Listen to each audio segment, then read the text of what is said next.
पुणे जिल्ह्यातील इंदापूर तालुक्यातील श्री छत्रपती सहकारी साखर कारखान्याची निवडणूक ही 18 मे रोजी होत आहे. प्रचाराचे फेऱ्या या अंतिम टप्प्यात आलेल्या आहेत. आपण इंदापूर तालुक्यातील छत्रपती सहकारी साखर कारखान्यावर या ठिकाणी काही सभासद आणि काही उमेदवार आहेत. आपण त्यांच्याशी बातचीत करणार आहोत. या कारखान्याची निवडणूक सुरू आहे. कसा प्रचार चालू आहे? प्रचार चांगला चालू आहे. आदरणीय अजितदादा, आदरणीय भरणे मामा यांच्या नेतृत्वाखाली ऋतुराज बापूंवर जो विश्वास दाखवला आहे नेते मंडळींनी, त्यांच्या सोबतीने आम्ही सभासद बंधू ठामपणे त्यांच्या पाठीशी आहोत. आम्ही त्यांचा चांगल्या पद्धतीने प्रचार करत आहोत. गेलेला कारखाना अडचणीत गेलेला निश्चितच त्याला गतवैभव प्राप्त करून देतील बापू, ही आम्हाला सर्वांना आशा आहे. एकूणच या निवडणुकीमध्ये प्रचाराचा प्रमुख मुद्दा हा बनलेला आहे. कारखाना आर्थिक अडचणीतून बाहेर काढायचा आहे. राष्ट्रवादी काँग्रेसने जो पॅनल दिलाय तो कशा प्रकारे कारखाना अडचणीतून बाहेर काढण्याचा प्रयत्न करणार? कारखाना निश्चित अडचणीत गेलेला आहे. प्रथमतः या ठिकाणी सर्व सभासद बंधूंनी बापूंकडे पाहून, दादांकडे, मामांकडे बघून कारखान्याला ऊस घातलेला पाहिजे. त्यानंतर अशा पद्धतीने आपल्याला दर देता येईल.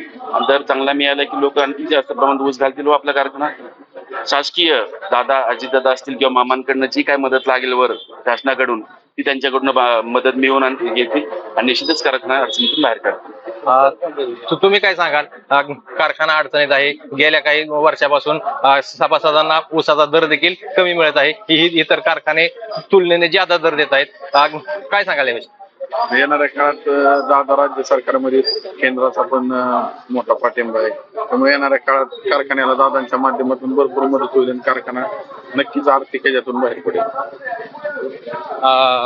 तुम्ही काय सांगाल? तुम्ही उमेदवार आहात. गेल्या अनेक वर्षापासून कट्टर विरोधक असलेले पृथ्वीराज जाचक आणि अजित पवार यांनी एकत्र येऊन हा पॅनल केलेला आहे. काय याच्या मागचा उद्देश आहे? गेल्या अनेक वर्षापासून मान्य की शेतकरी कृती समितीच्या माध्यमातून पृथ्वीराज बापू आम्ही संस्था आणि सभासदांच्या हितासाठी संघर्ष करत होतो. परंतु 6 तारखेला जो मेळावा झाला सर्व पक्षीय शेतकरी कृती समितीचा, त्यावेळी दादा मामा त्या व्यासपीठावर आले आणि दादांनी फार मोठ्या मनाने राज्याचे उपमुख्यमंत्री असलेले, अर्थमंत्री असणारे दादा त्यांनी सांगितलं की ठीक आहे, प्रशासनातील आमच्या संचालकांकडून काही चुका झाल्या, सभासदांना त्रास झाला, त्यामुळे संस्थाही देखील अडचणीत आली.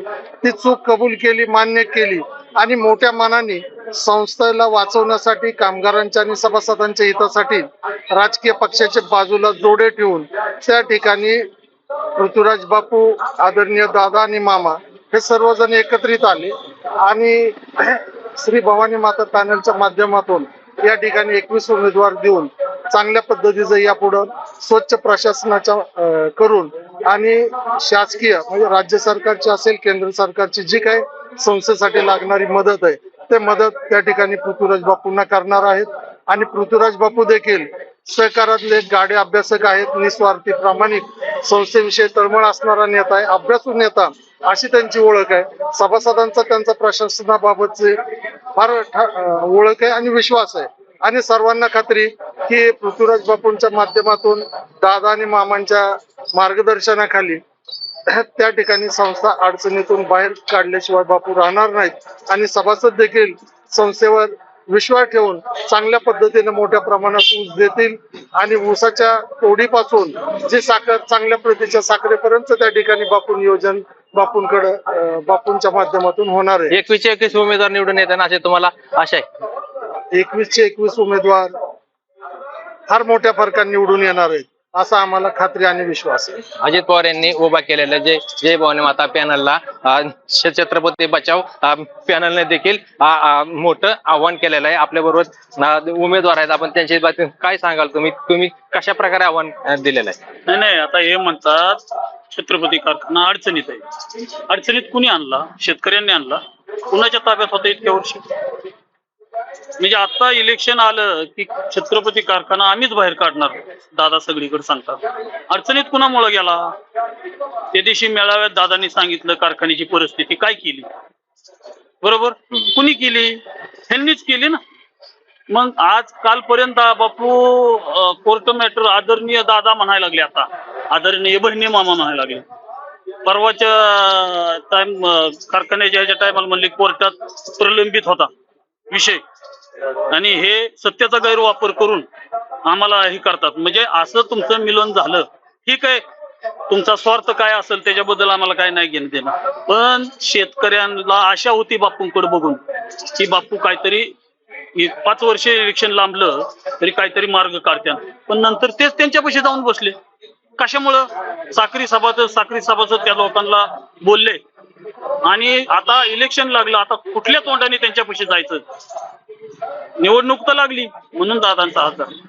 तुम्ही काय सांगाल? यांनी सांगितलं की गेले 15 ते 20 वर्षापासून अजित पवारांची सत्ता या कारखान्यावर, मग कारखाना अडचणीत जायला कोण काय कारणीभूत आहे?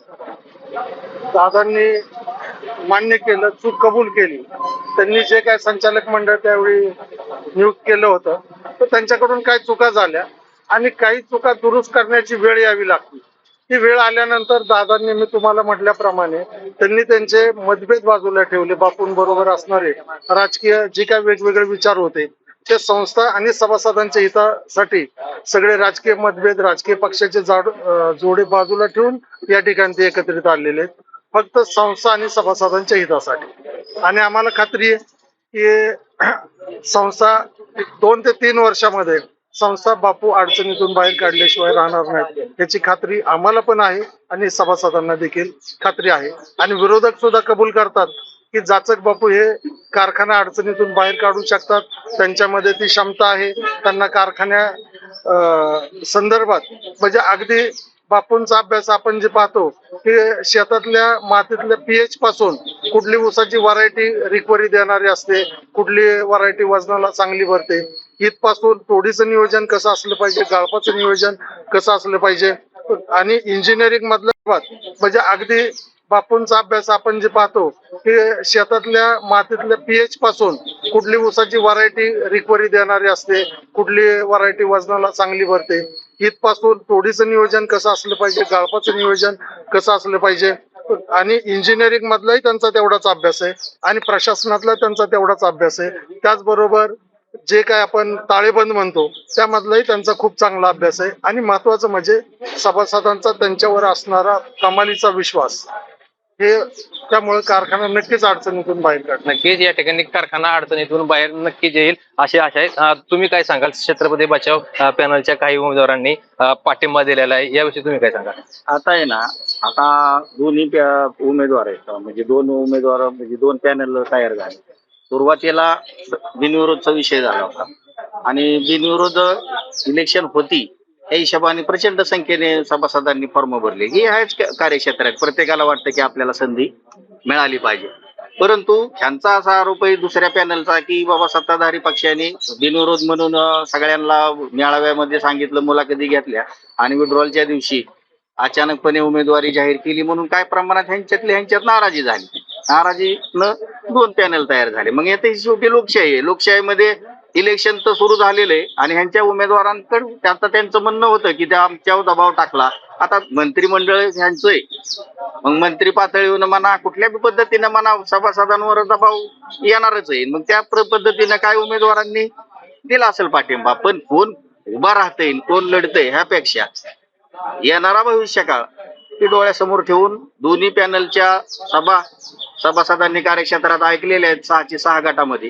आणि सभासद छत्रपतीचा महाराष्ट्रामध्ये त्याची नोंद आहे की हा सभासद सुज्ञ आणि हा सुज्ञ सभासद येणाऱ्या 18 तारखेला योग्य पद्धतीनं कारखान्याच्या हितासाठी कोण गरजेचं आहे अशा पद्धतीच्या उमेदवारांना मतदान करून निवडणूक पार पाडली जाईल.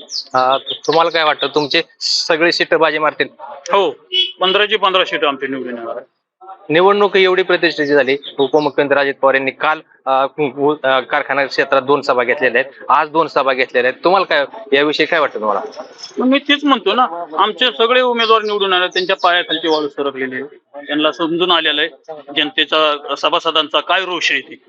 आता फक्त सभेतनं सांगायचं कॅनलचं पाणी मी आणतो, कॅनल मध्ये कशासाठी तुम्ही असल्या गोष्टी सांगता? सगळ्यांना माहिती आहे ना तुम्ही करताय, पण दाखवून काय द्यायचंय की मी माझ्यामुळं नाही, ते जनता आता तशी बोलणारी नाही, सभासदांना कळलंय. तुम्ही काय सांगाल? गेल्या काही दिवसापासून 2-3 सीझन झालं सभासदांना इतर कारखान्याच्या तुलनेमध्ये दर कमी मिळालाय. येणाऱ्या काळामध्ये छत्रपती कारखाना इतर कारखान्याच्या तुलनेने दर देईन मध्यंतरीच्या काळामध्ये जगामध्ये साखरेची किंमत कमी झाली. त्याच्यामुळे छत्रपती साखर कारखान्यानं काय महाराष्ट्रातील इतर साखर कारखान्याची सुद्धा साखर कमी दरामध्ये विकली गेली. आपल्याला माहिती आहे, जर साखरेची विक्री चांगल्या पद्धतीने झाली तर त्यातून पूर्ण वाहतूक वजा करून राहिलेले पैसे सभासदांना हा साधा फॉर्म्युला आहे. परंतु जागतिक मंदी साखरेला असल्यामुळे महाराष्ट्रातील बरेच साखर कारखाने आर्थिक गरजे काढाल, त्यापैकी हा छत्रपती एक कारखाना आहे. आता कारखाना बाहेर कसा काढणार, त्या गत हंगामामध्ये आता जो संपला 24-25चा, यामध्ये 5,90,000 फक्त गाळप झालं. त्यापैकी 6,000 सभासदांनी ऊसाचा पुरवठा केला. किती गाळप होणं अपेक्षित आहे? आता माझ्या माहितीप्रमाणे मी परवा दिवशी माहिती घेतली तर 15,535 सभासदांनी या कारखान्यामध्ये ऊसाची नोंद केली. साधारण 35 टनाचं अवरेज धरलं तर या कार्यक्षेत्रामध्ये आज अखेरपर्यंत 8 लाख मेट्रिक टन ऊस उपलब्ध आहे. साधारण आपली कार्यक्षमता ऊस गाळपाची दोन्ही कारखान्यांची मिळून 8,000 दैनंदिन आहे. आणि रॉ शुगर वरती हा कारखाना जर चालवला तर निश्चितपणे 9,500 ते 10,000 पर्यंत हा कारखाना जातो. आपल्याला या कार्यक्षेत्राच्या बाहेरून सुद्धा 3 ते 4 लाख मेट्रिक टन ऊस घेणं अपेक्षित आहे. आम्हीही आज 5 तारखेला या प्रचाराचा नारळ फुटला. आज हा प्रचाराचा झंझावात 11 दिवस 53 गावामध्ये मी व्यक्तिगत फिरलोय. प्रत्येक सभासदाच्या दारापर्यंत गेलोय, किंबहुना कोणापर्यंत जाता आलं नसेल. पण प्रत्येक ज्यावेळेस पृथ्वीराज बापूंची घोषणा आदरणीय अजितदादांनी 6 एप्रिलच्या मेळाव्यामध्ये केली की इथून पुढचे 5 वर्ष बापू या संस्थेचे अध्यक्ष म्हणून काम पाहतील, त्यावेळेस परिसरातील बिगवनच्या पल्लीत परिसर खेड असेल किंवा निराभिमा साखर कारखान्याचा परिसर असेल किंवा उजनी बॅकवॉटरचा परिसर, तिथले पै पाहुणे मित्र कंपनींचे आम्हाला फोन यायला लागले की हा माणूस कारखाना चांगला चालू शकतो. आणि दुसरा विषय म्हणजे ज्या ऊसाचं वजन होतं, प्रत्येक साखर कारखान्याच्या काट्यामध्ये काहीतरी गपलं होते असं म्हणजे माध्यमातून किंवा शेतकरी विरोधक नेहमी टीका करतो. पण विरोधक असेल किंवा सत्ताधारी पक्ष असेल की छत्रपती कारखान्याचा काटा हा अचूक आहे, बिनचूक आहे, त्याच्यामुळे कुणीही डोळं झाकून कधी ऊस आणला तरी एकही त्याचा किलो काटा कधी मारला जात नाही. त्याच्यामुळे त्याचा विश्वास आणि चेअरमन पदाची कार्यक्षमता आणि त्यांचं असणारं कर्तृत्व आदरणीय बापूंचं, म्हणून 4 लाख मेट्रिक टन ऊस 100% बाहेरून गोळा करून या कारखान्याचं साधारण 11 ते 12 लाख मेट्रिक टन या वर्षी गाळप होईल. असं 3 वर्षाचं गाळप झालं तर निश्चितपणाने हा कारखाना आर्थिक गरजेतून बाहेर येईल. इथून पाठीमागं काय होत होतं की तोडणी वाहतुकीचं मिसमॅनेजमेंट झालं की कवळे ऊस तुटून यायचे, त्याच्यामुळे 1% रिकव्हरी पडत होती. आज बापूंचं इतकं सूक्ष्म आणि मायक्रो प्लॅनिंग आहे की 1% ज्यावेळेस रिकव्हरी वाढते त्यावेळेस भावामध्ये साधारण 400 ते 450 रुपये वाढतात. त्याच्यामुळे हा कारखाना निश्चितपणाने विरोधक असेल तर शेवटी लोकशाही ते विरोध करणार आहेत, पण ज्यावेळेस मतदान होईल, निकाल होईल 19 तारखेला आणि 20 तारखेला सगळीच लोक म्हणतील की आदरणीय पृथ्वीराज बापू 3 वर्षामध्ये हा कारखाना बाहेर काढल्याशिवाय राहणार नाही. यामध्ये काही शंका असायची कारण नाही. आणि आमचे 21 उमेदवार मोठ्या मताधिक्याच्या फरकाने निवडून येतील. तुम्ही काय सांगाल? जय भवानी माता पॅनल बाजी मारेल? नक्कीच जय भवानी माता. सर्वच्या सर्व 21 उमेदवार आदरणीय दादा, आदरणीय मामा आणि आदरणीय बापू यांच्या नेतृत्वाखाली जे काही उमेदवार निवडलेले आहेत ते अतिशय स्वच्छ प्रतिमेचे आहेत, सुशिक्षित आहेत आणि त्यांचा प्रत्येक त्यांच्या भागाशी कनेक्ट लोकांची आहे, सभासदांची आहे. त्यामुळे येणाऱ्या काळात आपला छत्रपती सहकारी साखर कारखाना हे दादा, मामा आणि बापूच हे बाहेर परत गतवैभव प्राप्त होईल ही आशा प्रत्येक सभासदाच्या मनात असल्यामुळे येणाऱ्या काळात 18 तारखेच्या नंतर तुम्ही पहा आमची 21 100% चांगल्या आधिक्य मताधिक्याने निवडून आल्याशिवाय राहणार नाही असं मला वाटतं. एकूणच छत्रपती सहकारी साखर कारखान्याच्या निवडणुकीचा प्रचार हा अंतिम टप्प्यात आलेला आहे. आज दोन्ही पॅनलच्या सांगता सभा होत आहेत, त्यामुळे येणाऱ्या निवडणुकीमध्ये कोण बाजी मारणार याकडे सर्वांचे लक्ष लागले. मंगेश केसरे, साम टीव्ही न्यूज, इंदापूर.